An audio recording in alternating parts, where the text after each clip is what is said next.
Mom, it's so nah. It's been 10 years. Come in. I brought this for you. With the sound of the door opening, the cold, damp night air swept into the cramped repair shop. Under the fluorescent lights, my hands, sitting before an old sewing machine, paused. I turned around and saw my daughter, who had left me 10 years ago.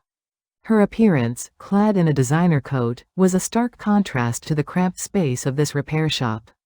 The box my daughter held out contained a pair of high-quality leather gloves. The delicately stitched cuffs on the soft sheepskin caught my eye. They were a gift for hands hardened by 40 years of hot irons and the hard grip of a sewing machine. For 40 years, I lived in this small repair shop, barely 6.5 square meters, in the middle of Samgori Market.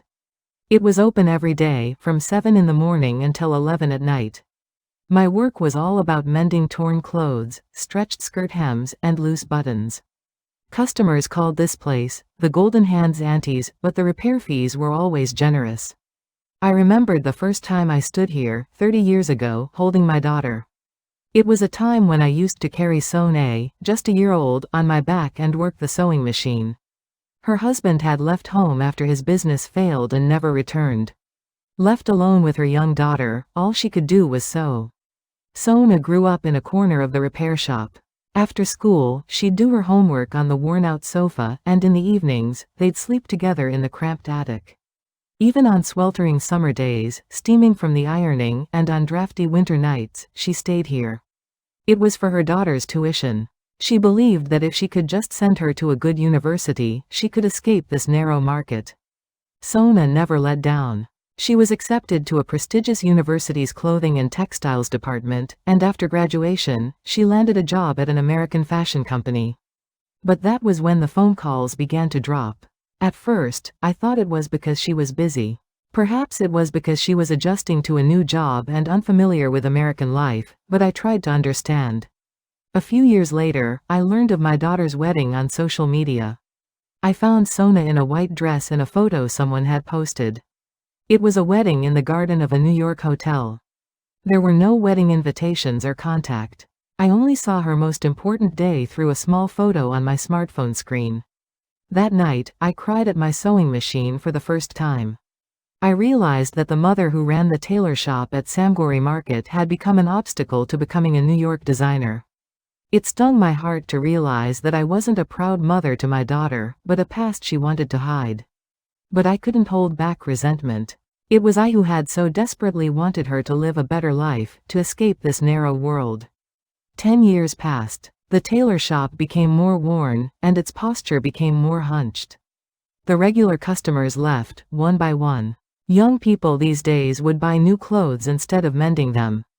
There were many days when not a single customer came. Still, I opened the door every morning. I held on to that one hope, that maybe my daughter would come back. And tonight, she really did come back. My hand trembled as I accepted the box. As I took out the leather gloves and looked at them, my daughter's voice trailed off cautiously. Apologies and pleas for forgiveness echoed through the cramped tailor shop. Sona sat down on a small chair. Her daughter's face, wrinkled as she saw them for the first time in 10 years, was etched with wrinkles. She could sense the exhaustion hidden beneath the glamorous facade of a successful designer. Her daughter began to confess, her voice trembling. She said she was incredibly busy at first. To survive as a new designer, she had to work 18 hours a day. New York fashion companies were unforgiving. A new hire from Asia was given only one chance. One mistake meant immediate dismissal. Amidst this tension, Sona hid her roots. When her colleagues asked her about her mother, she would evade them. She would vaguely say she ran a small shop in Seoul. She couldn't even mention Samgori Market. She even lacked the courage to say, tailor shop. She said she wasn't ashamed of her mother. She was ashamed of herself.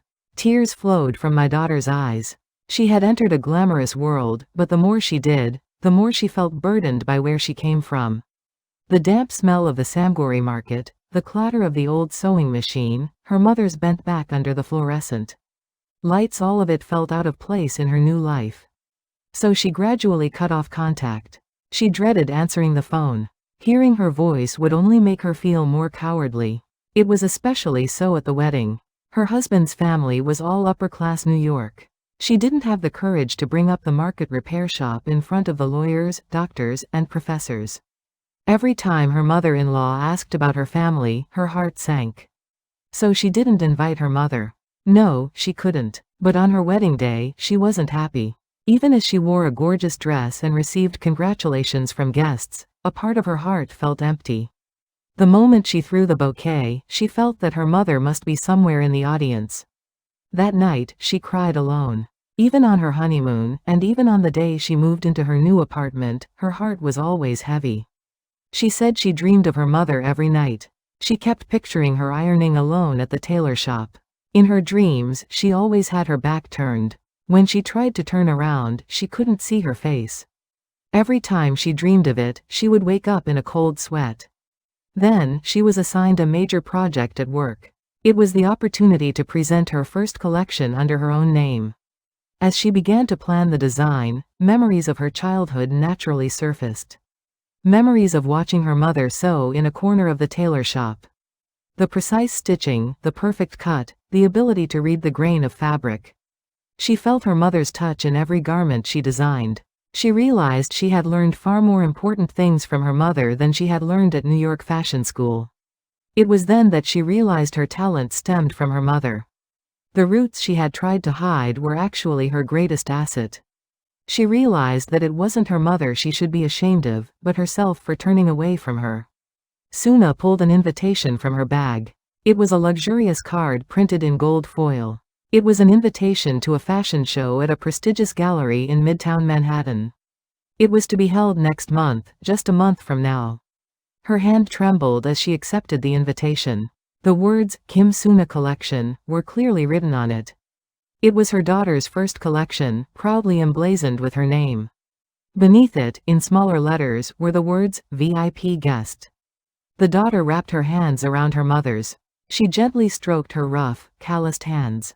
Then, in a desperate voice, she pleaded with her mother, please come, please sit in the front row of the VIP section. Please show the world the golden hands that had raised her. My heart raced. 10 years of resentment seemed to melt away in an instant. I realized that it wasn't my mother who had been ashamed, but myself. Now, I could confidently tell the world. But at the same time, fear washed over me. New York, a foreign country I had never been to. I had never even been on a plane in my life. I didn't even have a passport. I didn't speak a word of English. Could I possibly fit in at that dazzling fashion show? As if reading her mind, Sona said she would take care of everything, from passports to plane tickets and hotel reservations. Her mother simply said she needed to sit there proudly. The mother and daughter talked deep into the night. 10 years of stories poured out, as if a flood had opened. Sona spoke of life in New York. The initial confusion of arriving, the days of struggling with the language barrier, the joy of successfully completing her first project. She said she thought of her mother at every moment. She also shared stories of her past, the greetings of her regular customers, the changes in the market landscape, the holidays spent alone. She didn't lie and say she wasn't lonely. She was truly lonely, and she honestly said she missed her daughter. Sona woke up after midnight. She said she was staying at a nearby hotel. She said she would be back the next morning and that we should go get passport photos together. My heart swelled as I watched my daughter walk out the door. The next day, preparations began. Sona visited the tailor shop every day. We went to the district office together to apply for a passport. When I took my passport photo at the studio, I felt awkward, thinking it would be the first time in 40 years that I'd had a proper photo.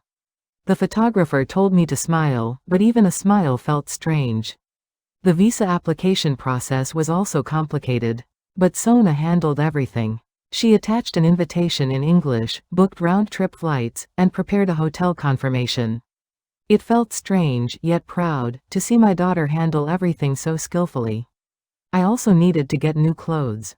Sona took her mother to a department store. Having worn market clothes my entire life, department store clothes felt out of place. I was shocked when I saw the price tag. One jacket cost more than a month's worth of alterations. But my daughter didn't hesitate and chose a suit set for me, a dark blue jacket, pants, and a white blouse. When I stood in front of the mirror, it felt like a stranger. I never imagined a suit would suit me so well after 40 years of wearing nothing but work clothes.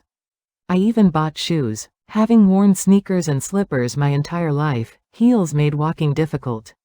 But my daughter smiled and said, with a little practice, you'll get used to it quickly.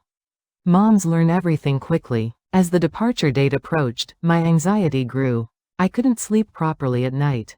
All sorts of worries swirled around in my head. What if the plane crashed? What if I got lost? But at the same time, I was also excited. I was excited to witness my daughter's success firsthand. Incheon Airport was much larger than I'd imagined. Countless people were bustling about, lugging suitcases. Sona held her mother's hand tightly and led her to the check-in counter. Her hands trembled as she presented her passport. The employee checked it and handed her her boarding pass. We passed through immigration, past the duty-free shop, and headed to the boarding gate. The plane was larger than I'd imagined. Upon entering the plane, the flight attendant kindly showed me to my seat. I was in business class. Sitting in the spacious, comfortable seat felt like a dream. The moment we took off, I was terrified. My heart sank as the plane raced down the runway and lifted off the ground. Sona held my hand and told me to look out the window. The lights of Seoul were fading. Somewhere down below was the Samgori market, a place I hadn't seen in 40 years. It was a 13-hour flight. The in-flight meal was served. We were given a choice between steak and pasta. I'd never had anything like this before. I was even awkward with a fork and knife. But the flight attendants were kind. They quietly showed me how to eat it. I watched a movie on the plane. They played a Korean film on the screen in front of my seat. But I couldn't concentrate. I kept worrying. I thought about what would happen if I messed up at the fashion show, what would happen if I hurt my daughter. Sona kept reassuring me. She told me not to worry, to just relax. She told me she had everything prepared, and that I was the proudest person in the world. Finally, the plane landed at JFK Airport in New York. I cleared immigration and picked up my luggage. As I stepped outside, a cold wind blew across my face. The New York air was different from Seoul. It was drier and colder. Sona's car was waiting. On the way to Manhattan, I looked out the window at the scenery: tall buildings, wide roads, people of all races. Everything was unfamiliar, yet also awe-inspiring. The hotel was a 5-star hotel. The chandeliers sparkled as I entered the lobby. I checked in and went up to my room. The night view of New York City from my room on the 30th floor was breathtaking. I couldn't believe all this was real. That night, Sona had dinner with her mother. It was a hotel restaurant. She wasn't very good at table manners, but she didn't care. Just sitting across from her daughter and eating was enough to make her happy.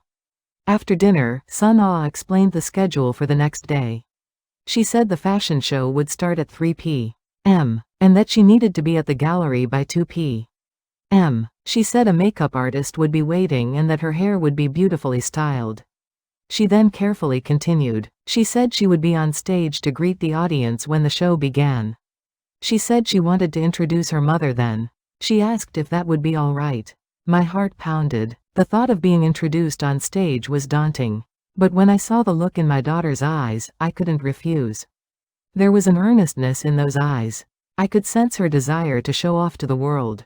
I nodded. My daughter smiled brightly. Seeing that smile, all my fears seemed to melt away. I looked forward to tomorrow. The morning of the fashion show, I woke early. The New York morning scenery unfolded outside my window. Countless cars lined the streets, and people hurriedly walked along. My heart raced with nervousness. I ate the hotel breakfast, but it wouldn't go down my throat. Sona tried to reassure her mother, repeatedly telling her everything would be fine and not to worry. But her hands continued to tremble. At 11 a.m., Sona left for the gallery first. She said she had to be there early for final rehearsals and preparations. As we parted ways, she reassured her mother that a car would be at the hotel by 2 p.m., and that she could just take that car. Alone in the hotel room, time passed too slowly. I checked my watch several times. I looked over the suit I'd prepared. I stood in front of the mirror, adjusting my attire. I retie my shoelaces repeatedly. At exactly 2 a.m., I went down to the hotel lobby. As promised, a black sedan was waiting. The driver politely opened the door, and the car headed toward Midtown Manhattan. The street scene passed quickly. When I arrived at the gallery, a crowd was already gathered. People in fancy clothes, reporters with cameras, and guests holding invitations waiting to enter. Everyone looked sophisticated and elegant. I felt out of place among them all. A staff member approached and guided me. I entered the VIP entrance. The interior was even more magnificent: high ceilings, chandeliers, white marble floors. Framed design sketches of Suna were displayed on the walls. I was led to the makeup room, where a professional makeup artist was waiting. I sat down in front of the mirror, and her gentle hands caressed my face. Foundation, eyeshadow, lipstick — she meticulously applied each and every one of my makeup. The hairstylist also arrived. She elegantly tied my hair, which I had kept short for 40 years. Looking in the mirror, I saw a stranger. But it wasn't bad. In fact, I looked confident. After getting ready, I headed to the showroom. It was a huge space. A long runway was set up in the center, with seats tightly arranged on both sides. The lights were dazzling, and at the end of the stage was a large screen. I was shown to a seat right at the front and center of the runway. It was the best seat. Next to me, fashion magazine editors, famous designers, and celebrities filled the seats one by one. Everyone greeted each other and took pictures. The woman sitting next to me spoke to me in English. I couldn't understand her, which was embarrassing. But she smiled and nodded, as if the language barrier was okay. More and more people entered. The seats were nearly full. The murmur grew louder. Anticipation and excitement filled the room. The program in my hand became damp with sweat. The lights dimmed. The show was about to begin. My heart pounded. Music began to play from backstage. My daughter's collection was finally unveiled to the world. The spotlight illuminated the stage. The first model appeared on the runway. The dress she wore, striding gracefully, was breathtaking. The delicate embroidery, the perfect silhouette, the elegant flowing hem. At that moment, my heart was warmed. The embroidery technique seemed familiar. It was the same stitching used at tailor shops to repair old hanbok. My daughter had learned it from watching them as a child. The second and third models appeared one after another. Each garment told a story. A fusion of traditional Korean lines and modern Western fashion. The delicateness of the East and the boldness of the West were perfectly blended. The sight of the shoulder seam of the jacket brought tears to my eyes. It was exactly the same technique used at tailors to adjust the shoulders of suits. I could see how much my daughter had remembered. These weren't just flashy designs, they embodied everything she had learned from her mother. By the 10th model, the response from the crowd grew louder. The applause grew louder. Camera flashes went off constantly. Fashion editors diligently took notes. Everyone was in awe. The final dress appeared. It was a pure white wedding dress. But it wasn't your typical wedding dress. The hem of the skirt featured an intricate patchwork. It was a design made by piecing together different pieces of fabric. At that moment, I realized it was a repair technique. It was a method of mending. It involved patching together similarly colored fabrics to mend worn-out clothes. It was a practice that, back in the days when people couldn't afford new clothes, they would mend old ones, elevating it to an art form. All the models left, the lights came back on. Then Sona appeared on stage. My daughter looked confident in her black suit. The audience gave her a standing ovation. Thunderous applause filled the gallery. Sona grabbed the microphone. Her voice trembled. She greeted me in English. I couldn't understand her, but I could sense the emotion in her expression. Her voice was sincere. Then she switched to Korean. Some of the audience members held the interpreter to their ears. My daughter's voice trembled. Her eyes reddened. The most important person to me is here today. The spotlight moved. Slowly, it began to illuminate the audience. My heart sank. The light grew closer and closer. Finally, it illuminated me. It's my mother, who raised me to this point. Applause erupted, but I couldn't hear her. Only my daughter's voice could be heard. My mother ran a tailor shop in Seoul's Samgori market for 40 years. The audience murmured, but Sona continued confidently. She transformed worn-out clothes into luxury goods. She breathed life into torn garments. She made clothes that would otherwise be thrown away wearable again. Her voice grew powerful. Tears welled up in her daughter's eyes. All my designs are inspired by that tailor shop. The delicacy, care, and attitude toward clothing I learned from my mother's hands. All of that has become the collection you see today. Sona stepped down from the stage. She walked through the audience to her mother. She held out her hand. She took her trembling hand and stood. Her daughter led her mother onto the stage. The lights illuminated the two of them. Hundreds of eyes focused on her. Her legs trembled, but her daughter held her hand tightly. Strength flowed from her hand. Sona spoke again. "My mother is the greatest designer in the world." The audience rose to their feet. A thunderous applause shook the entire gallery. Camera flashes continued. People cheered. The tears wouldn't stop. 40 years flashed before her eyes. Countless days spent in the cramped repair shop, the heat of the iron, the sound of the sewing machine running late into the night. All that hardship seemed to be rewarded by this moment. Sona embraced her mother. Mother and daughter embraced in the center of the stage. Her hands trembled as she stroked her daughter's back. A sob came from her daughter's shoulder. They were both crying. The applause continued for a long time. The audience wiped away their tears. In that moment, nationality and language didn't matter. The story of mother and daughter's love, sacrifice and repayment, roots and growth, touched everyone's heart. The show ended and the reception began. Countless people congratulated Sun Ah. Famous fashion editors, buyers, and fellow designers lined up. Everyone praised the collection. But Sun Ah never left her mother's side. Every time someone greeted her, she introduced her mother. With a proud expression, she showed her mother's hands. She explained the miracle those calloused hands had wrought. A fashion magazine editor approached her. He spoke through an interpreter. He said he wanted to write about her mother's story. He wanted to share this beautiful story, which began in a tailor's shop, with the world. Another buyer wanted to order the entire collection. He wanted to stock it in a prestigious New York department store. He said Sun Ah's name would become a hot topic in the fashion world. Towards the end of the reception, Sun Ah's husband approached. He was meeting his son-in-law for the first time. He greeted her politely. In his broken Korean, he said it was a pleasure to meet her. He said he'd heard so much about her mother from her and that it was an honor to meet her in person. His parents were also present. An elegant elderly couple, they also greeted her warmly.